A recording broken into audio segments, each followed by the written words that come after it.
আল্লাহর একজন মহিলা ছোট্ট সাহাবী ছিল, নাম হচ্ছে সালমা রাদিয়াল্লাহু তাআলা আনহা। এই সালমা রাদিয়াল্লাহু তাআলা আনহা এমন একজন মহিলা ছিলেন, এমন একজন মানুষ ছিলেন। ছোট্ট মানুষটা হেরা পর্বতের গুহায় যখন যাইতেন, নবী মুহাম্মদুর রাসূলুল্লাহ সাল্লাল্লাহু আলাইহি ওয়াসাল্লাম আল্লাহর কাছ থেকে কোরআন আনার জন্য যখন বারবার হেরা পর্বতে যাইতেন, এমন সময় নবী আমার ডাক দিয়ে বলে, সালমা রে, বারবার হেরা পর্বতের গুহায় তুমি কেন আসো? সালমা ডাক দিয়ে বলে, নবী আমার, আমি দারিদ্র শ্রেণীর একজন মানুষ, এই পাহাড়ে আসে আমি কিছু কাঠ সংগ্রহ করি, এই কাঠটা আমি বাজারে বিক্রয় করি, বাজারে বিক্রয় করে যে টাকা হয় ওই টাকা দিয়ে আমার সংসার চলে, জীবন চালাই। সালমা ডাক দিয়ে বলে, আপনি এখানে কেন আসেন? নবী আমার ডাক দিয়ে বলে, সালমা রে, মক্কার জমিনের মানুষগুলো অত্যাচারিত, জুলুম নির্যাতনের শিকার। আমি হেরা পর্বতের গুহায় আসি আমার আল্লাহর সাহায্যের জন্য, আমি হেরা পর্বতের গুহায় আসি আমি কালিমার বিধান নেবার জন্য। সালমা ডাক দিয়ে বলে, আপনি যদি সত্যিকার অর্থে নবী হয়ে থাকেন, আপনি কি আমার এই কোরআন থেকে একটা আয়াত শোনাতে পারেন না? নবী আমার কোরআন থেকে শুনিয়ে দিলেন, ফামান তাবিয়া হুদায়া ফালা খাউফুন আলাইহিম ওয়ালা হুম ইয়াহজানুন। এমন সময় সালমা ডাক দিয়ে বলে, ইয়া রাসূলুল্লাহ, হাবিবাল্লাহ, হুজুর, আপনার কোরআন শুনে বিমোহিত হয়ে গেছি গো নবী, আপনি কি আমার একটু কালিমা পড়ে মুসলমান বানায় দিতে পারেন না? নবী আমার ডাক দিয়ে বলে, সালমা রে, এই কালিমা পড়লে তোর জীবনে অত্যাচার আসবে, জুলুম আসবে, নির্যাতন আসবে, সইতে পারবি? সালমা ডাক দিয়ে বলে, জীবন চলে যায়, শহীদ হই, কোনো অসুবিধা নাই, তবে কালিমার মালা গলায় পরে মরতে চাই। এ মুসলমানের সন্তানের, আজকের মাহফিলে যারা এসেছেন, আমাদের উপরে যদি বুলডোজার চালানো হয়, আমাদের যদি গুলি করা হয়, আমাদেরকে যদি ফাঁসির কাস্টেও ঝোলানো হয়, মুসলমান হিসেবে কালিমা ছাড়তে রাজি? এ জোরে কোন আমরা কালিমা ছাড়তে রাজি? সালমা ডাক দিয়ে বলে, নবী আমার, আপনি কি কালিমা পড়াইতে পারেন না? নবী আমার কালিমা পড়িয়ে দিলেন। সালমা কালিমা পড়ে বাড়িতে চলে গেল। প্রতিদিনই সালমা আসে, ছোট্ট মানুষ, ওখান থেকে কিছু লাকড়ি সংগ্রহ করে বাজারে বিক্রি করে, এইভাবে চলতেছে। হঠাৎ করে একদিন আবু জেহেল দেখতেছে সালমা নামক ছোট্ট একটা বালিকা হেরা পর্বতের গুহার ভিতরে প্রতিদিন যায়, পাশে কি যেন খোঁজে, আবার নিয়ে চলে আসে। চিন্তা করলো, ওই গুহার ভিতরে আব্দুল্লাহর এতিম সন্তান মোহাম্মদ থাকে, বারবার যদি এভাবে যাওয়া আসা করে, এক সময় কালিমা পড়ে মুসলমান হয়ে যাবে। সালমার বাড়িতে যাবার পর ডাক দিয়ে বলে, সালমা রে, হেরা পর্বতের গুহায় বারবার কেন যাও? বারবার কেন হেরা পর্বতের ওই পাদদেশে যাও? সালমা ডাক দিয়ে বলে, আমি ওখানে লাকড়ি সংগ্রহ করতে যাই। এমন সময় আবু জেহেল ডাক দিয়ে বলে, সালমা রে, টাকা লাগে, পয়সা লাগে, ধন লাগে, দৌলত লাগে, সব দিব, কিন্তু কথা হলো তুই আর ওই গুহাতে যাইতে পারবি না। সালমা ডাক দিয়ে বলে, আবু জেহেল, টাকার জন্য আমি যাই না, তাহলে শুনিয়া রাখো রে আবু জেহেল, আমি লাকড়ি কোরাবার জন্য না যাইতে পারি, কিন্তু আব্দুল্লাহর এতিম সন্তান মোহাম্মদের কালিমার ভিতরে যে মজা পেয়েছি, জীবন যাবে কিন্তু ওই কালিমার দরবার ছাড়ব না। আবু জেহেল ডাক দিয়ে বলে, সালমা, যে কথা বলেছিস আর যদি কোনোদিন আমার সামনে বলিস অথবা মক্কার জমিনে বলিস, আর বাঁচিয়ে রাখবো না। আবু জেহেল ডাক দিয়ে বলে, সালমার কথা শুনে আবু জেহেল যতই রাগ হয়, সালমার যেন ইমানটা বেড়ে যাচ্ছে। সুবহানাল্লাহ বলবেন না? ছোট্ট মানুষ ইমানের পাওয়ার কত একটু দেখেন।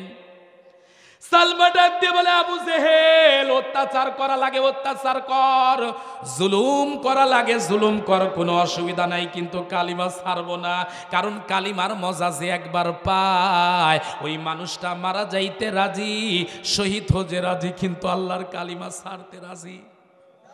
জোরে কোন রাজি হয় ভাই? আবু জেহেল আজকের দিন বুঝিয়ে চলে যায়। পরবর্তী দিন সালমার কাছে সে ডাক দিয়ে বলে, সালমা রে, খবর কি? সালমা বলে, না খবর কোনো কিছু না, কালিমা ছাড়তে পারবো না। এমন সময় আবু জেহেল অনেক বোঝাবার পর সালমা যখন কালিমা ছাড়ে না, দুইটা ঘোড়া নিয়ে এসেছে, এমন ঘোড়া, তেজি ঘোড়া, দুইটা ঘোড়ার পায়ের সাথে রশি বেঁধে দিয়ে, সালমার দুই পায়ের সাথে রশিটা বেঁধে দিয়ে সালমাকে ডাক দে বলে, সালমারে এখনো কালিমা ছাইরা দে, যদি না কালিমা ছাইরা দিস রে সালমা, দুই দিকে দুইটা ঘোড়ারে তারাইয়া দিব, তোর শরীরটা টুকরা টুকরা হয়ে যাবে রে সালমা, আর ইসলামের জন্য পৃথিবীর জমিনে থাকতে পারবি না।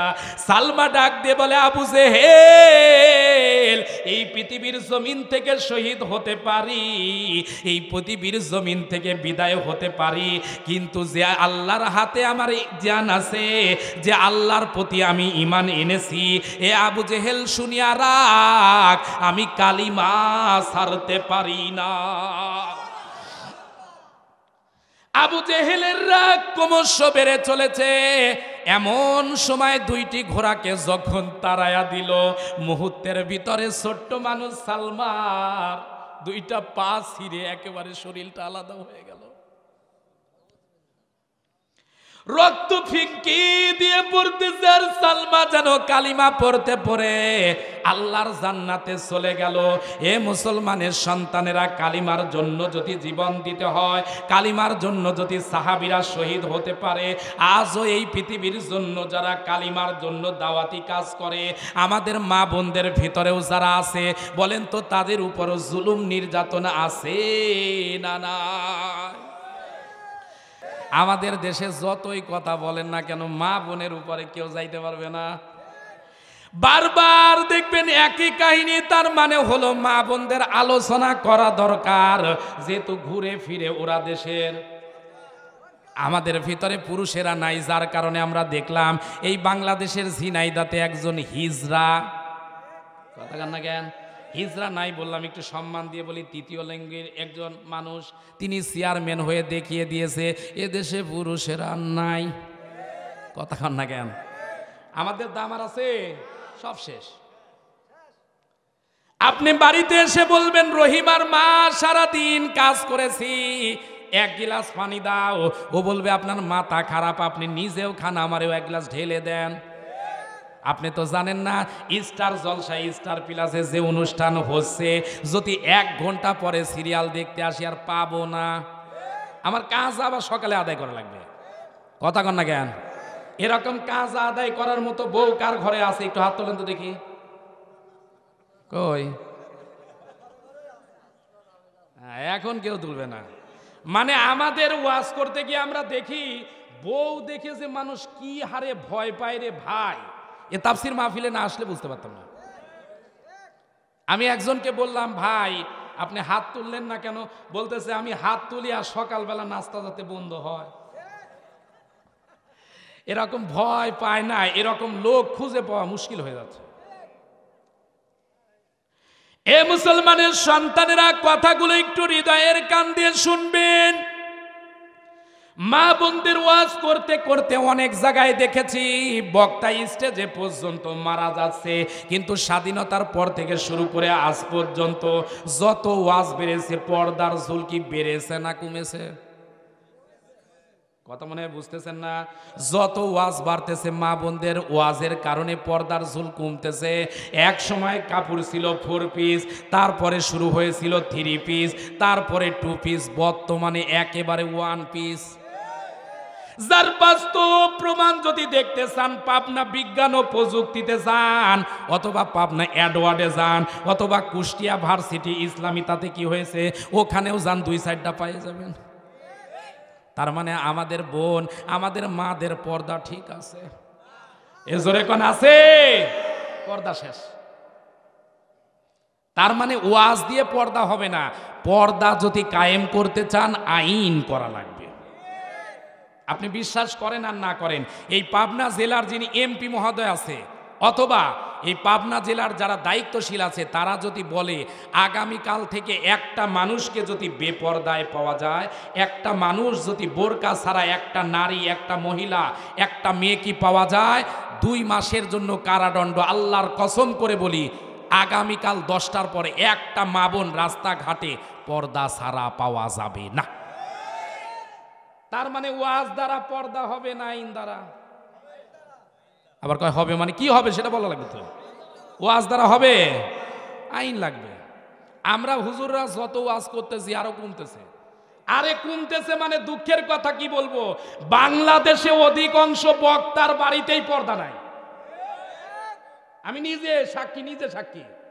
যেহেতু ছোট্ট, যতই ছোট দেখতেছেন, এই ওয়াজের জগতে আসা 5-7 বছর হয়ে গেল। অনেক বড় বড় আন্তর্জাতিক খ্যাতিসম্পন্ন, আন্তর্জাতিক সেরা মানের বক্তার বাড়িতেও গিয়ে দেখেছি, ও আল্লাহ, বক্তার বাড়ি নিজের বাড়িতেই পর্দা নাই।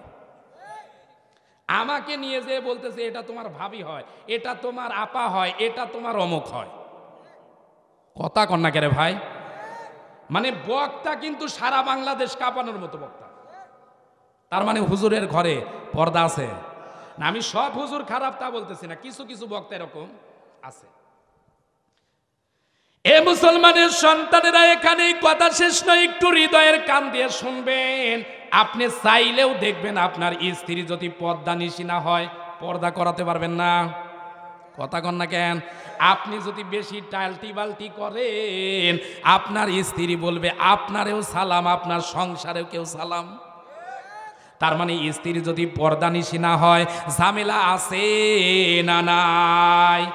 এ মুসলমানের সন্তানেরা, কথাগুলো একটু হৃদয়ের কান দিয়ে কয়েকটা মিনিট শোনেন, একসাথে একটু বিদায় নিতে চাই। রাজি আছেন তো ভাই? এ মুসলমানের সন্তানেরা একটু কথা মন দিয়ে শোনেন। 2টা মানুষ, 2টা শ্রেণী দেখবেন পর্দা করতে চায় না, কাপড় পরে থাকতে চায় না। এক হলো অবুঝ শিশু, আর এক হলো পাগল। কথা একটু মিলিয়ে নেন। অবুঝ শিশু অর্থাৎ যতই আপনি সম্ভ্রান্ত পরিবারের লোক হন, আপনার ছোট্ট ছেলে অথবা মেয়ে যদি হয়, একে আপনি জোর করে কাপড় পরিয়ে দিবেন। যেহেতু অবুঝ শিশু, দেখবেন নিজে ইচ্ছা করে বারবার কাপড় খুলে ফেলতে চায়। তার মানে অবুঝ শিশু কাপড় পরে থাকতে জোরে কোন চায়? 1 নাম্বার, অবুঝ শিশুকে জোর করে কাপড় পরিয়ে দিতে চাইবেন, কাপড় বারবার খুলে ফেলে দিবে। 2 নাম্বার, যে পাগল, ওকে জোর করিয়ে যতই কাপড় আপনি পরিয়ে দেন, ও কিন্তু কাপড় খুলে ফেলতে চাইবে। কিন্তু মা বাবা যদি সচেতন হয়, মা বাবা জানে আমার ছেলেটা প্রাপ্তবয়স্ক হয়ে গেছে, আমার মেয়েটা পূর্ণ এখন স্বাধীন এবং নাবালিকা সাবালিকা হয়ে গেছে, যৌবন প্রাপ্ত হয়ে গেছে, ও হয়তোবা পাগল কিন্তু ওর লজ্জা শরম লাগবে না। কিন্তু আমার মেয়েটা যদি শরীর থেকে কাপড় খুলে ফেলে, তাহলে বাবা মা হিসেবে আমাদের লজ্জা আছে না নাই? এই কারণে দরকার হলে হাতে পায়ে বেরি পরিয়ে অথবা হাতে পায়ে রশি দিয়ে বেঁধে হলেও দেখবেন মেয়ে পাগলটাকে বেঁধে রাখবে। তার মানে বুঝলেন কি? 1 অবুঝ শিশু কাপড় পরতে চায় না, 2 পাগলেরা পরতে চায় না। আমাদের সমাজে দেখবেন কিছু মানুষ স্বাধীন বলে দাবি করে যারা কাপড় পরতে চায় না, বুঝতে হবে এগুলো অবুঝ একদিকে শিশু, অন্য দিক দিয়ে ও 14 নামের টালটা একেবারে আলতা পাগল। ওরে নিঃসন্দেহে পাবনা পাগলা কারোতে ভর্তি করা দরকার। এরকম পাগল আমাদের দেশে আছে না নাই? কোথায় আছে? আরে আছে মানে আমাদের প্রত্যেকের ঘরে ঘরে এখন ঢুকেছে। এই পাবনা প্রযুক্তিতে, পাবনা অ্যাডওয়ার্ড কলেজে কারা পড়ে? আপনার বোন, আপনার মেয়ে, আপনার সন্তান, আপনার নাতি, আপনার ভাতিজা। কথা কন না কেন? পাবনা বগুড়া আজিজুল হক কলেজে যদি যান, কে পড়ে? আমারই আত্মীয় স্বজন। তার মানে যে জেলাতেই থাকুক, আসমান থেকে, মঙ্গল গ্রহ থেকে এরা নাজিল হয় না। দেখবেন হাজী সাহেব মাথায় টুপি ঠিক আছে, মুখে দাড়ি ঠিক আছে, উপরে রুমাল ঠিক আছে, হাজী সাহেব নিজে সেজেছে, সুন্দর করে যাচ্ছে। ও আল্লাহ, যুবতী মেয়েটারে এমন কাপড় পরিয়েছে, আল্লাহর কসম একবার তাকানোর পর আর তাকানো যাবে না। কথা কন না কেন? এরকম হাজী আপনাদের এলাকায় নাই? এগুলো কি হাজি না পাজি? আল্লাহ পাক রব্বুল আলামিন বলেন, ইন্নাল্লাযীনা ফাতানুল মুমিনিনা ওয়াল মুমিনাতু সুম্মা লাম ইয়াতুবু ফালাহুম আযাবু জাহান্নাম ওয়া লাহুম আযাবুল হারিক। আল্লাহ পাক রব্বুল আলামিন ডাক দিয়ে বলেন, এই পৃথিবীর জমিনে যারা মুমিন নারী পুরুষদের উপর জুলুম করে, নির্যাতন করে, কষ্ট দেয়, এদের জন্য জাহান্নামের ভিতরে আমি আল্লাহ যন্ত্রণাদায়ক শাস্তি রেখেছি। বুঝে থাকলে বলুন তো, আজকে এই পৃথিবীর জমিনে মুমিন নারী পুরুষদের উপর অত্যাচার, জুলুম, নির্যাতন আছে না নাই? এজোরে কোন আছে না নাই? যতই অত্যাচার নির্যাতন হোক, মুমিনেরা কি আল্লাহর রাস্তা ছাড়তে পারে? এজোরে কোন পারে? পাশান দিলে তোর একটু কি মায়া লাগে না? স্বজাতির হাহাকারে মানুষ কাঁদে, অন্তরে ব্যথার পুলে পড়ে না, অন্তরে ব্যথার পুলে পড়ে না। পাশান দিলে তোর একটু কি মায়া লাগে না? স্বজাতির হাহাকারে বাতাস কাঁদে, অন্তরে ব্যথার পুলে পড়ে না, অন্তরে ব্যথার পুলে পড়ে না। পাশান দিলে তো। মহিলাদের তালিম সম্পর্কে কিছু বলুন। মানে প্রথম প্রশ্ন বলেছে, আমি শর্টকাট কথা বলবো, ঠিক আছে ভাই? মহিলাদের তালিম বিষয়ে কথা হচ্ছে, পর্দা সহ আপনি যদি অভিভাবকের অনুমতি নিয়ে মা বোন কেন্দ্রিক যদি তালিম করতে চান, করতে পারেন। আবারও বলতেছি, পর্দা সহ আপনি যদি অবিবাহিত হন, তাহলে বাবা অথবা নিজের বড় ভাই অথবা অভিভাবকের অনুমতি নিয়ে, আর বিবাহিত হলে স্বামীর অনুমতি নিয়ে এবং স্বামীর তত্ত্বাবধানে মা বোনদের ভিতরেই শুধু, অর্থাৎ আপনার কথা কোনো পুরুষ মানুষ শুনতে পারবে না। আমার কথা বুঝতেছেন? কারণ বাংলাদেশে তালিমের নামে কিছু বক্তা বের হয়েছে, আপনারা জানেন কিনা জানি না, বগুড়াতে এরকম পাওয়া যায়। অনেক মহিলা মাইক লাগিয়ে ওয়াজ করে, কথা কন না গেলে ভাই, মহিলাদের ওয়াজ করে, পাশে পুরুষেরা বসে বসে শোনে আর খুশি হয়। বলেন তো, এই জাতীয় তালিম জায়েজ আছে না? এই তালিমটা নবীর স্ত্রীও করেন নাই, আপনারও করা দরকার নাই। আপনি যদি কয়েকজন মাকে নিয়ে, বোনকে নিয়ে গোপনে আপনারা মা বোন তালিম করবেন, আপনাদের আওয়াজ পুরুষ শুনবে না, এইভাবে যদি তালিম করতে চান জায়েজ আছে ইনশা। মাস্ক পরলে কি পর্দা হয়? জটিল প্রশ্ন। মাস্ক পরলে পর্দা হবে কেমন করে? এটা একটা স্টাইল হয়ে গেছে। তবে মাস্ককে আমি খারাপ বলি না, একটু শোনেন, হাসতে বলি নাই। মাস্ক আমি মনে করি করোনা চলে গেছে, সব নিয়ে গেছে, অন্তত পক্ষে বাংলাদেশের জন্য মাস্ক রহমত। কেন বললাম একটু বোঝেন। দেখবেন মা বোনেরদের পর্দার ফ্যাশনের কারণে হলেও অন্তত মুখ ঢেকে কিছুটা হলেও পর্দার মতো একটু দেখা যায়। এছাড়া ওরা যে কায়দায় সাজতো আল্লাহ, এইটুক যদি না ঢেকতো তাহলে অবস্থা আরো খারাপ হতো। এজন্য পর্দা হোক আর না হোক, একটু ঢেকে চলতেছে, অন্তত চলতে দেন, বাড়াবাড়ি করার দরকার নেই। কথা কি ক্লিয়ার বুঝতেছেন? হ্যাঁ, তৃতীয় নাম্বার প্রশ্ন আমি আগেই বলেছি। এখানে বলেছে মহিলাদের তালিমে যেতে স্বামী নিষেধ করলে নিষেধ শোনার দরকার আছে না নাই? স্বামী যদি বলে যে তালিমে যাওয়া যাবে না, যাওয়া যাবে? স্বামীর অনুমতি ছাড়া আপনি যেতে পারবেন না, কারণ এই তালিমে যাওয়া আপনার জন্য ফরজ না, হ্যাঁ নফল।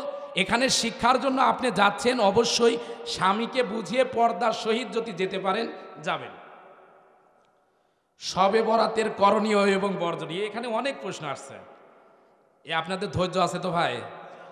আপনারা রাগ করলে আবার বিপদ। শবে বরাত নিয়ে আমাদের সমাজে বাড়াবাড়িও আছে, সারাসারিও আছে। শবে বরাত এটা আরবি শব্দ না, এটা ফার্সি শব্দ। এটা কি? ফার্সি। আরবিতে বলা হয় নিসফি মিন শাবান, 15 তারিখ দিবাগত রাত মুসলিম মিল্লাত যখন থেকে এই শবে বরাত বলেন, শবে কদর বলেন, লাইলাতুল মিরাজ বলেন, 10ই মহরম আশুরা বলেন, আমি আপনাদের কাছে বলি এগুলো রাতে কোনো মসজিদে অথবা কোনো ইমাম সাহেব কি গান বাজনা করে? আমার কথা একটু মন দিয়ে শুনেন, একটু উত্তর দেন। গান বাজনা করে? কিন্তু আমাদের সমাজে গান বাজনা আছে না নাই? কোনো হুজুর ওপেনে যেয়ে কোনো কনসার্ট যদি বন্ধ করে দেয়, বলেন তো এই হুজুরের চাকরি থাকবে? এ জোরে কোন চাকরি থাকবে? অথচ আমাদের দেশে কিছু হুজুর সমস্যা হয়ে গেছে, এরা গানের বিরুদ্ধে ফতোয়া করে না, এদের যত ফতোয়া ইসলামী সংস্কৃতির বিরুদ্ধে। কথা বলে না কেন ভাই? কিছু না হোক, শবে বরাত কেন্দ্রিক একটা মসজিদে যদি একটু দোয়ার অনুষ্ঠান হয়, ওখানে কিছু না হলেও একজন ইমাম সাহেব কোরআন হাদিস থেকে কথা বলতেছে, মুসল্লিরা শুনতেছে, এটা ভালো না খারাপ? এটা শোনা দরকার। তারপরে এখানে বলেছেন রমজানে কিভাবে প্রস্তুতি নিতে পারি জানাবেন। রমজানের প্রস্তুতি আমাদের দরকার আছে না নাই? আমাদের প্রস্তুতি, কিছু মানুষ দেখবেন যে আগে থেকেই জিনিসপত্র দাম বাড়ছে, এই জন্য 3 কেজি ছোলা, 3 কেজি খেজুর আর যা যা কিনার তাই কিনছে, কিন্তু রমজানের প্রস্তুতি নাই। কথা কন না কেন? কিন্তু রমজানের প্রস্তুতি হওয়া দরকার ছিল। রমজান আপনাকে সবচাইতে বড় শিক্ষা দেয় তাকওয়ার। রমজান আপনাকে সবচাইতে বড় শিক্ষা দেয় আল্লাহর ভয়। কারণ একটা মানুষ রোজা থেকে যত যাই হোক, ও বোঝে যে আল্লাহ আমারে দেখতেছে, এই চিন্তায় ও ঘরের ভিতরে গিয়ে পানি পান করে না, ঘরের ভিতরে ঢুকে খানা খায় না। এই ভয়টা যদি কোনো মানুষের কলিজায় ঢুকে যায়, আর যাই হোক ওই মানুষটা কোনোদিন খাদ্যে ভেজাল দিবে না, দুর্নীতি করবে না, মিথ্যা মামলা দিয়ে কোনো মানুষকে জেলে ঢুকাবে না। তার মানে আমাদের নামে আল্লাহর ভয় আছে, কিন্তু প্রকৃত আল্লাহর ভয় নাই। এজন্য রমজানের শিক্ষা সবচাইতে বড় যে আমরা আল্লাহর ভয় কলিজার ভিতরে ঢুকাবো। আল্লাহ পাক আমাদের তৌফিক দান করুন, জোরে কোন আমিন। বউ শাশুড়ির উপদেশ মা বাবার জন্য ছেলে বউ, এ সাংঘাতিক প্রশ্ন করছে ভাই, যেগুলো প্রশ্ন করছে অনেক বুঝে শুনে প্রশ্ন এগুলো। আমাদের সমাজে বউ শাশুড়ির এই যুদ্ধ আছে না নাই? মানে এক সময় সিস্টেম ছিল, আমরা দেখেছি নারী নির্যাতন, বর্তমানে হচ্ছে পুরুষ নির্যাতন। কথা কন না কেন? মানে বিবাহ করে অনেক ছেলে এখন চিন্তা করে আল্লাহ বিবাহ করার আগেই ভালো ছিলাম। কথা কন না কেন? মানে বিবাহ করার আগে যা কিছু লাগতো মার কাছে বলতো, মা আমার পানি দরকার, মা আমি খাবো, মা আমি স্কুলে যাব, মানে যা বলতো সব মা। বিবাহ করার পর হঠাৎ করে বউ আসছে, এখন মায়া দয়া একটু বেশি, এখন যা করে শুধু স্ত্রীরে ডাকে। মা চিন্তা করে আমার সন্তান বিবাহের আগেই ভালো ছিল, এ সন্তান তো বিবাহ করার পর বইয়ের গোলাম হয়ে গেছে। কথা কন না কেন? এখন অবস্থা হয়েছে এমন, ছেলে যদি বইয়ের দিকে যায়, মা বলে তুই তো বইয়ের গোলাম হয়ে গেছিস। সমস্যা নাকি আপনাদের? আবার ছেলে যদি একটু বইয়ের সাথে ভালো সম্পর্ক না রেখে, মানে বইয়ের সাথেও রাখে, মায়ের সাথেও রাখে, মায়ের সাথে যদি একটু ভালো সম্পর্ক রাখে, অনেক বউ বলে তোমার মায়ের সাথেই যদি এত তোমার ভালো সম্পর্ক, তাহলে বিবাহ করা দরকার কি ছিল? কথা কন না কেন? তার মানে ছেলেটা মায়ের দিকে গেলেও বিপদ, বইয়ের দিকে গেলেও। ও মাঝখানে থেকে বলে আল্লাহ তুমি মাটি ফাঁক করো, আমি নিচে যাই। কথা কন না কেন? এরকম হাজারো যুবক আজকে বিপদে পড়ে রাতের বেলা কান্দে। আরে আপনি ঠিক বললেও ঠিক, না বললেও ঠিক এটা। হ্যাঁ, মানে মার দিকে বলতে গেলেও বিপদ হচ্ছে, বইয়ের দিকে বলতে গেলেও বিপদ পড়ে যাচ্ছে। এরকম কারা কারা আছেন একটু হাত তোলেন তো দেখি। হ্যাঁ, এ জ্বালায় সবাই।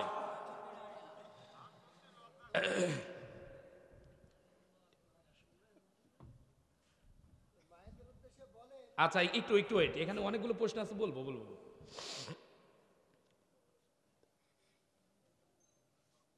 এখানে একটা প্রশ্ন আছে, যেসব পুরুষেরা ফজরের নামাজ বাড়িতে পড়ে তাদের নাম মুনাফিক না কাফেরের কাতারে ওঠে? এ সাংঘাতিক একটা মাসালা দিয়ে দিছে। আসলে যারা বাড়িতে পুরুষ নামাজ পড়ে এটা উচিত না, আমরা অত কঠিন ভাষায় বলবো না। তবে নবীজি বলেছেন যারা বাড়িতে নামাজ পড়ে, যদি ওই বাড়িতে নারীরা এবং ছোট্ট বাচ্চারা না থাকতো, আমি নবীজির মন চায় যে ওই বাড়িগুলো আগুন দিয়ে জ্বালিয়ে পুড়িয়ে দিই। তার মানে বাড়িতে নামাজ পড়া কি পুরুষের জন্য ঠিক? এ জোরে কোন ঠিক?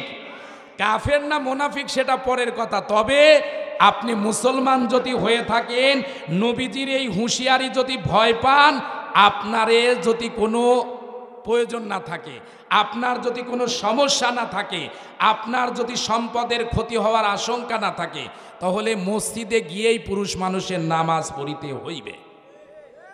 কথা কি ক্লিয়ার? আল্লাহ পাক আমাদের সকল ইসলামের হুকুম হাকামগুলো, মা বোনেরা যারা এসেছেন পর্দার আড়াল থেকে প্রশ্ন করেছেন, মা বোনদেরকে রাবিয়া বসরির মতো, আম্মাজান খাদিজার মতো, এবং পুরুষ ভাইদেরকে আবু বক্করের মতো, এবং ইসলামপন্থী হিসেবে আমাদের মাঠে ময়দানে কাজ করে আল্লাহ পাক কবরে যাওয়ার তৌফিক দান করুন। জোরে বলেন আমিন। শাহজালাল রহমাতুল্লাহ আলাই নাসিরউদ্দিনকে পাঠিয়ে দিয়েছে, মনে আছে ভাই? নাসিরউদ্দিন গৌর গোবিন্দর রাজপ্রাসাদের ভিতরে অলরেডি ঢুকেছে। ঢোকার পর ডাক দিয়ে বলে, গৌর গোবিন্দ রে, তোর কি কাজ করা লাগবে এবার একটু দেখা। আল্লাহর বান্দা নাসিরউদ্দিনের সামনে গৌর গোবিন্দ ডাক দিয়ে বলে, এই যে 36.5 মণ ওজনের নয়, 4.5 মণ ওজনের তীর ধনুক আছে, এই তীর ধনুকটা চালানো লাগবে। আল্লাহর বান্দা নাসিরউদ্দিন তীরের দিকে না তাকিয়ে আসমানের দিকে, আল্লাহর দিকে তাকায়া ডাক দিয়ে বলে, মালিক রে, খাইবারের প্রান্তরে তোমার নবীর সাহাবী হযরতে আলী 36 মণ ওজনের লোহার কপাট যদি ডান হাতে তুলে, যে কপাটটা তুলতে অথবা বন্ধ করতে 40 জন যুবক পর্যন্ত লাগতো, ওই কপাটটা তুলে যদি আল্লাহর বান্দা নবীর সাহাবী যদি জিহাদের ময়দানে যেতে পারে, ও আল্লাহ, আপনি কি আমারে দয়া করে 4.5 মণ ওজনের তীর ধনুক একটু চালাবার ব্যবস্থা করতে পারেন না? আল্লাহ পারে কি পারে না? জোরে কোন পারে কি পারে না? আল্লাহ পাক গায়েব থেকে যেন জানিয়ে দিলেন, ও নাসিরউদ্দিন, টেনশন করা লাগবে না, আমি আল্লাহ রব্বুল আলামিন এই মুহূর্তে তোরে ইলহামের মাধ্যমে জানিয়ে দিলাম, বিসমিল্লাহি আল্লাহু আকবার বলে কাজ করো, আমি আল্লাহ বিজয় দান করে দিব। বিজয় দেওয়ার মালিক কে? সম্মান দেওয়ার মালিক কে? ওয়াতুইজ্জু মান তাশাউ ওয়া তুযিল্লু মান তাশা। সম্মান দেওয়ার মালিক কে? নাসিরউদ্দিন যখন তীর ধনুক নিয়ে বিসমিল্লাহি আল্লাহু আকবার বলেছে, এতক্ষণ পর্যন্ত কিন্তু গৌর গোবিন্দ কিছু বলে নাই, কিন্তু যখনই বিসমিল্লাহি আল্লাহু আকবার বলেছে, গৌর গোবিন্দর এবার মাথা খারাপ। কথা কন না কেন? তার মানে কিছু শয়তান গৌর গোবিন্দর মতো আছে, এরা দেখবেন সব সহ্য করতে পারে, কিন্তু বিসমিল্লাহ আল্লাহু আকবার সইতে পারে না। এরকম আছে না? সব ভালো লাগে কিন্তু আল্লাহু আকবার সইতে পারে না। নাসিরউদ্দিন বিসমিল্লাহি আল্লাহু আকবার বলে যখন আল্লাহর আকাশের দিকে যখন তীর ছুঁড়েছে, আল্লাহ পাকের দয়ায় ওই যে তীরটা আসমানের দিকে ছুঁড়ে গেছে, ছুঁড়ে যাওয়ার কারণে গৌর গোবিন্দ চাবি সুরান ফেলে দিয়ে ওই যে পিছন দিক দিয়ে পালায়ন করেছে। আজ পর্যন্ত ইতিহাস তালাশ করে দেখো, সিলেটের জমিনে ইসলাম ছিল, আছে, কিয়ামত পর্যন্ত থাকবে, কিন্তু গৌর গোবিন্দর খবর আছে? এ জোরে কোন আছে? গৌর গোবিন্দ চেয়েছিল বুরহানুদ্দিনের হাত কেটে বুরহানুদ্দিনকে মেরে দিয়ে সিলেটের জমিন থেকে ইসলামকে বিদায় করে দিব, কিন্তু বুরহানুদ্দিন আছে, বুরহানুদ্দিনের উত্তরসূরিরা আছে, গৌর গোবিন্দর নাম নিশানা পর্যন্ত নাই। জোরে কোন আছে? তার মানে কি বুঝলেন? এই পৃথিবীর জমিনে ইসলাম ছিল, ইসলাম আছে, কিন্তু কারো বাবার ক্ষমতা নাই কিয়ামত পর্যন্ত ইসলাম বিলীন করতে পারে। ও মুসলমানের সন্তানেরা, আজকের মাহফিলের পরিসমাপ্তি লগ্নে বলতে চাই, গোটা বিশ্বে স্লোগান উঠেছে, good bye socialism, good bye nationalism, good bye secularism, welcome আল Islam, no east no west, Islam is the best. সুতরাং আগামীকালের সূর্যোদয় যেমন সত্য, আজ হোক কাল হোক ইসলাম প্রতিষ্ঠিত বাংলাদেশ সহ গোটা পৃথিবীর জমিনে ইসলাম প্রতিষ্ঠিত হবে। খুব তাড়াতাড়ি ইমাম মাহাদি এবং ঈসা নবী খুব তাড়াতাড়ি আসবে, এটা যেমন চূড়ান্ত চূড়ান্ত সিদ্ধান্ত আল্লাহর। ওই ইসলামের বিজয় ছিনিয়ে আনার জন্য যদি ডাক আসে, মাঠে ময়দানে রক্ত দিতে হয়, মাথায় কাপনের কাপড় বাঁধতে হয়, মুসলমানের সন্তান হিসেবে কারা কারা রাজি আছো? মুসলমান দুটি হাত তোলা লাগে দেখাও। পাঁচটা। এবার খুশি হলাম। মুসলমান মুসলমানের মতো কথা বলতে হবে। কয়টা আঙ্গুল ভাই? পাঁচটা। আল্লাহ নাম লিখতে হলে পাঁচটা হরফ লাগে। কয়টা? পাঁচটা। আমাদের হাতে আঙ্গুল আছে কয়টা? এই যে আলেম সাহেব বসে আছে, আমি বলবো একটু মিলিয়ে নিবেন, ভুল হলে উনি লোকমা দেবে, ঠিক আছে? আল্লাহ নাম লিখতে কয়টা হরফ? পাঁচটা। আমাদের হাতে কয়টা আঙ্গুল? এই কনিষ্ঠ আঙ্গুলটা আলিফ। কনিষ্ঠ আঙ্গুলটা কি? আলিফ। দ্বিতীয় আঙ্গুলটা লাম। দ্বিতীয় আলিফ আঙ্গুলটা লাম। তৃতীয় আঙ্গুলটা লাম। চতুর্থ আঙ্গুলের সাথে বৃদ্ধ আঙ্গুলিটা এভাবে লাগিয়ে দেন, দেখবেন আল্লাহ নামের একটা নকশা ফুটে উঠবে। যদি বুঝে থাকেন সুবহানাল্লাহ বলেন, না হলে বলা লাগবে না। মিলাতে পারছেন না? না মিলিয়েই বললেন। আবারও বলতেছি, এই কনিষ্ঠ আঙ্গুলটা আলিফ। কনিষ্ঠ আঙ্গুলিটা কি? আলিফ। দ্বিতীয় আঙ্গুলটা লাম। তৃতীয় আঙ্গুলিটা লাম। চতুর্থ আঙ্গুলের সাথে যদি বৃদ্ধ আঙ্গুলিটা লাগান, তাহলে আল্লাহ নামের একটা নকশা ফুটে উঠবে। সুবহানাল্লাহ বাড়ি গিয়ে কাল 9টার সময় বলবেন। কি এক আল্লাহ পেয়েছি, কি এক আল্লাহ পেয়েছি। এই কথা শোনার পরও কেউ যদি সুবহানাল্লাহ আলহামদুলিল্লাহ না বলে, ওর কচু গাছের সাথে মরে যাওয়া দরকার। এই সারছে এত প্রশ্ন কিভাবে উত্তর দিবেন?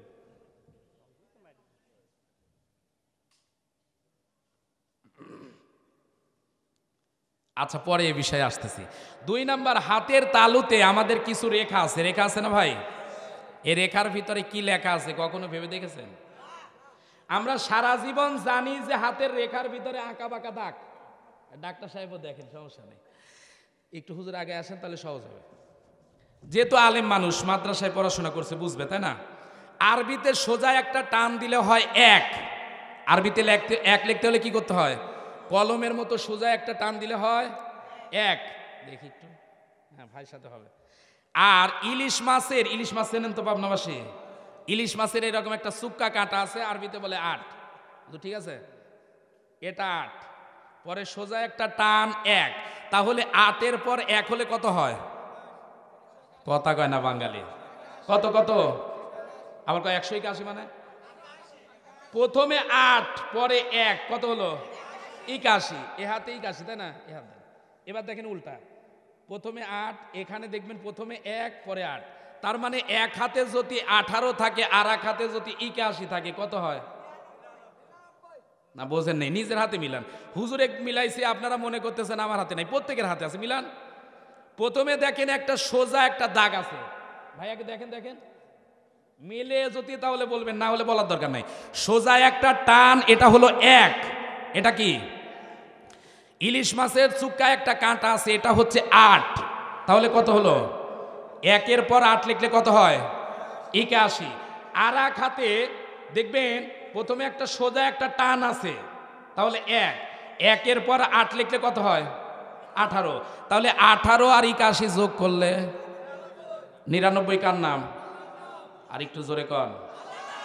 আল্লাহ পাকের 99 নামের 2টা নকশা হাতের মধ্যে যোগ করে দেওয়ার কারণেই শুধুমাত্র হাতগুলো কাজ করে। এছাড়া এই 99 নামের নকশা যদি আল্লাহ পাক হাতে না দিতেন, আপনার হাত থাকতো না, বরং এটা একটা চামচ হয়ে যেত।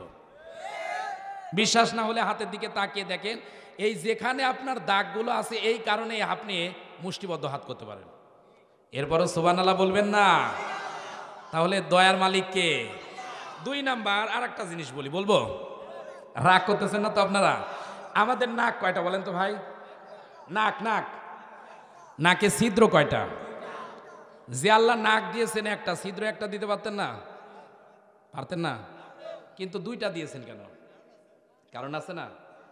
আপনি আমি কিন্তু মাঝে মাঝে দেখবেন অসুস্থ হই, বিশেষ করে শীতকালে দেখবেন হঠাৎ করে ঠান্ডা লেগে যায়। যখন আপনার ঠান্ডাটা লেগে গেল, দেখবেন ডাক্তার সাহেব যেহেতু আছেন, উনি আরো ভালো বুঝবেন। দেখবেন যখন ঠান্ডা লেগে যাবে, 2টা নাক একসাথে বন্ধ হয় না, ছিদ্র। একটা ছিদ্র বন্ধ হলেও আর একটা ছিদ্রকে আমার আল্লাহ খুলে দিয়ে ওই বান্দাকে সুস্থ রেখে দেন। কি এক আল্লাহ পেয়েছি! সুবহানাল্লাহ বলবেন না? আর একটা বলি, আপনি আমি রাতের বেলা যখন ঘুমাতে যাই, এটা কি? চোখ। সারাদিন চলবেন, চোখে দেখবেন ময়লা নাই, কোনো কিছু নেই, কিন্তু রাতে ঘুমাতে যাবেন তখনও নেই। সকালবেলা ঘুম থেকে ওঠার পর দেখবেন দুই চোখের কোণায় কিছু ময়লা জমা হয়ে গেছে। কখনো ভেবে দেখেছেন এই ময়লাটা কোথা থেকে আসে? সারাদিন চলতে গিয়ে আপনার চোখের ভিতরে হাজারো ধুলি, হাজারো বালি, হাজারো রোগ জীবাণু ঢুকেছে। আল্লাহ পাক আপনার চোখের ভিতরে, আমার চোখের ভিতরে এক ফোঁটা কুদরতি পানি রেখে দিয়েছেন। এই পানিটাকে ফেরেশতাদের সারা রাত রিপেয়ারিং করে আপনার চোখের ভিতরে যত ময়লা জীবাণু ছিল আল্লাহ পাক পরিষ্কার করে চোখের দুই কোণা দিয়ে পরিষ্কার বাহির করে দিয়ে আল্লাহ পাক আপনার আমার চোখটাকে হেফাজত করেছে। তার মানে বোঝাতে চাই, বান্দারে তুই নামাজ পড়িস অথবা না পড়িস, তুই আমারে ডাকিস অথবা না ডাকিস, তুই আমার বান্দা, আমি মারতে পারি না। আমি আল্লাহ যতদিন তোরে পৃথিবীতে রাখবো, রহমান নামের গুণের কারণে, রহমান নামের কারণে আমি আল্লাহ তোকে ভালোবেসে ভালো রেখে দিব। তাহলে যে আল্লাহ এত ভালোবাসা দিয়ে আপনাকে আমাকে রেখেছেন, ওই আল্লাহকে দৈনিক যদি 5 ওয়াক্ত নামাজে 34টা সেজদা না দিতে পারি, আল্লাহর কাছে যেদিন দাঁড়াবো সেদিন খবর আছে না নাই? এজন্য আমরা যারা আজকের মাহফিলে এসেছি, আমরা কি একটু ওয়াদাবদ্ধ হতে পারি যে আজকে ফজরের নামাজ থেকে যতদিন পর্যন্ত বেঁচে থাকবো আর নামাজ ছেড়ে দিব না? আলহামদুলিল্লাহি রাব্বিল আলামিন ওয়াস সালাতু ওয়াস সালামু আলা সাইয়্যিদিল মুরসালিন। রব্বানা যালামনা আনফুসানা ওয়া ইল্লাম তাগফির লানা ওয়া তারহামনা লানাকুনান্না মিনাল খাসিরিন। হায় আল্লাহ তাআলা, গভীর রজনীতে তোমার প্রিয় বান্দাদেরকে সঙ্গে নিয়ে আমি গুনাহগার বান্দা দুখানি হাত আরশে আজিমের দিকে তুলে দিয়েছি। মেহেরবানি করে আজকের মাহফিল কবুল করে নাও আল্লাহ। হায় আল্লাহ তাআলা, 2 দিনের মাহফিলের প্রথম রজনী আজকে শেষ করে দিলাম, আগামীকালকেও মাহফিল আছে। মেহেরবানি করে এই মাহফিলটাকে নাজাতের জন্য ওসিলা বানায়া দাও আল্লাহ। হায় আল্লাহ তাআলা, সূরা ফাতিহা পড়েছি, দরুদ শরীফ পড়া হয়েছে আল্লাহ। মাগরিব থেকে শুরু করে বিভিন্ন আলেম ওলামাগণ কোরআন হাদিস থেকে কথা বলেছে। যা কিছু হাদিয়া নিয়ে থাকো আল্লাহ, মেহেরবানি করে সোনার মদিনায় নবী পাকের রওজা মুবারকে পৌঁছিয়ে দেন। তাম পৃথিবীর মাটির নিচে যত মুমিন মুমিনাত শুয়ে আছে, 3খানা অথবা 5খানা কাপড় নিয়ে মেহেরবানি করে প্রত্যেকের আরো আপাকে সবগুলো পৌঁছিয়ে দেন আল্লাহ। হায় আল্লাহ তাআলা, না জানি কখন মালাকুল মউত আজরাইল চলে আসবে, আমাদের জানা নাই। কোন মানুষের কাফনের কাপড় বিভিন্ন মার্কেটে চলে এসেছে রে আল্লাহ, আমাদের জানা নাই। কার জন্য বাঁশবাগানের বাসটা বরাদ্দ হয়ে গেছে, আমাদের জানা নাই। কার জন্য মসজিদের পালকিটা অপেক্ষা করে আছে, আমাদের জানা নাই। দয়া করে যাদের অবস্থা এমন হয়েছে, ওই পালকিতেই ওঠার আগে আমাদের জিন্দেগির গুনাহগুলো মাফ করে দেন আল্লাহ। মারা যাওয়ার সঙ্গে সঙ্গে 3 তলা 5 তলা 10 তলা 2 তলা বিল্ডিং যাই হোক না কেন, 3 জন 4 জন লেগে ধরে নিয়ে এসে খাটনির ভিতরে শোয়াইয়া বড়ই পাতার গরম জলে গোসল করাইয়া 3খানা অথবা 5খানা কাপড় দিয়ে চকলেটের মতো পেঁচাইয়া ওই যে একটা বারের জন্য বাড়ি থেকে বাহির হবে, আর কোনো দিন বাড়ি ফেরা হবে না। ছোট্ট বাচ্চা মার কাছে ডাক দিয়ে বলবে, মাগো বাবাকে কতদিন গোসল করা দেখেছি, কিন্তু বাবা কোনোদিন এই রকম কাপড় সেলাইবিহীন কাপড় পরে নাই। বাবুকে কোনোদিন এইভাবে মানুষ গোসল করাই নাই গো মা। আজকে আমার বাবাকে কেন মানুষেরা গোসল করায়? মা দুঃখিনী পাগলের মতো হয়ে যাবে, কথা বলতে পারবে না। হায় আল্লাহ তাআলা, জীবনে এমন একটা দিন আসার আগে আমাদের জিন্দেগির তামাম গুনারে আপনি মাফ করে দেন। হায় আল্লাহ তাআলা, আজকের মাহফিল যারা আয়োজন করলো আল্লাহ, প্রত্যেকের উপর আপনি রহম করেন আল্লাহ। হায় আল্লাহ তাআলা, আজকের মাহফিলের যিনি সভাপতি আল্লাহ, সভাপতি সাহেবের নেক হায়াত বাড়ায়া দেন আল্লাহ। ডাক্তার লিটন ভাইয়ের নেক হায়াত বাড়ায়া দেন আল্লাহ। আজকের মাহফিলের প্রধান অতিথি যার নেক হায়াত বাড়ায়া দেন আল্লাহ। যারা টাকা দিল, পয়সা দিল, শ্রম দিল, মেধা দিল আল্লাহ, সবার উপর আপনার খাস রহম নাজিল করেন আল্লাহ। রিপন ভাই তার দুই ভাইয়ের জন্য দোয়া চেয়েছে আল্লাহ। আয় আল্লাহ তাআলা, খাস করে আপনার কাছে বলি রে মালিক, আমাদের মাঝ থেকে যারা বিদায় নিয়ে কবরের মাটিতে শুয়ে আছে আল্লাহ, দয়া করে আল্লাহ কবরগুলো জান্নাতের বাগান বানায়া দেন আল্লাহ। আমাদের ভিতর থেকে যারা মা বাবা হারিয়ে ফেলেছে আল্লাহ, মা বাবাকে মাফ করে দেন আল্লাহ। মা বাবা যাদের জীবিত আছে নেক হায়াত বাড়ায়া দেন আল্লাহ, নেক হায়াত বাড়ায়া দেন আল্লাহ। আল্লাহ, আমাদের মধ্যে যারা অসুস্থ বিমারি আছে আল্লাহ, দয়া করে সুস্থতার শেফায়ে আজেলা কুল্লিয়া দারাজ করে দেন আল্লাহ। আল্লাহ, আজকের মাহফিল করতে গিয়ে কত টাকা পয়সা খরচ হয়ে গেল আল্লাহ।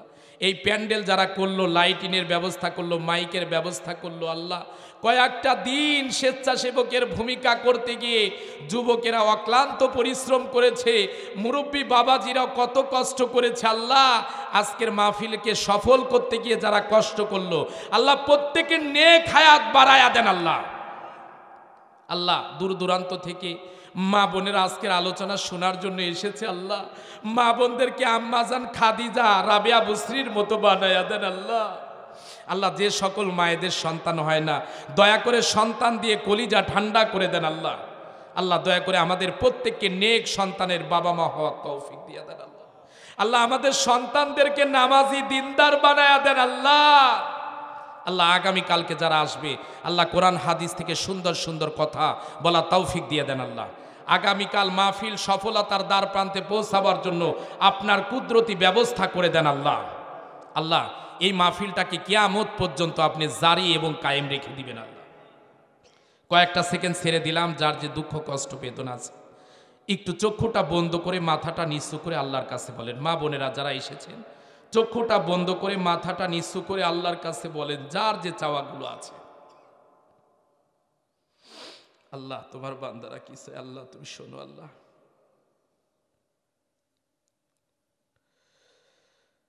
লা হাওলা ওয়ালা কুওয়াতা ইল্লা বিল্লাহ, লা হাওলা ওয়ালা কুওয়াতা ইল্লা বিল্লাহ, বিসমিল্লাহি তাওয়াক্কালতু আলাল্লাহ, লা হাওলা ওয়ালা কুওয়াতা ইল্লা বিল্লাহ।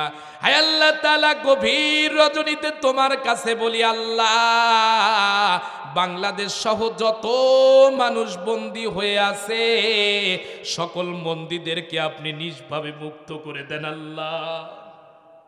হায় আল্লাহ তাআলা, খাস করে ইসলামের কাজে যারা কাজ করে, টাকা দেয়, পয়সা দেয়, শ্রম দেয়, মেধা দেয়, সকল মজলুমদের জন্য আপনি সাহায্যকারী হয়ে যান আল্লাহ। আল্লাহ, আপনি আমাদের মাফ করে দেন আল্লাহ। আল্লাহ, গোনা নিয়ে কবরের মাটিতে আমাদের নিয়েন না আল্লাহ। আল্লাহ, আমাদের জিন্দেগির গোনাগুলো মাফ করে দেন আল্লাহ। এই মুহূর্তে আমার সামনে যারা বসেছে, ডানে বামে পিছনে যারা আছে আল্লাহ, সবাইকে আপনি নেক হায়াত বাড়ায়া দেন আল্লাহ। আল্লাহ, ভাইদেরকে রেখে যাচ্ছি, যুবক ভাই যারা আছে এদেরকে খালিদ বিন ওয়ালিদের মতো বানিয়ে দেন আল্লাহ। বাবার বয়সী যারা আছে তাদেরকে আবু বকর সিদ্দিকের উত্তরসূরি বানিয়ে দেন আল্লাহ। আল্লাহ, আজকের মাহফিলে যেভাবে আমরা বসেছিলাম জান্নাতের সিঁড়িতে আমাদেরকে এইভাবে একত্রিত হওয়ার তৌফিক দিয়ে দিন আল্লাহ। হাসবুনাল্লাহু ওয়া নি'মাল ওয়াকিল, নি'মাল মাওলা ওয়া নি'মান নাসির। সুবহান রাব্বিকা রাব্বিল ইজ্জাতি আম্মা ইয়াসিফুন ওয়া সালামুন আলাল মুরসালিন ওয়ালহামদুলিল্লাহি রাব্বিল আলামিন। ওয়া জালা আখিরা কালিমাতিনা ইনদাল মাউতি লা ইলাহা ইল্লাল্লাহু মুহাম্মাদুর রাসূলুল্লাহ।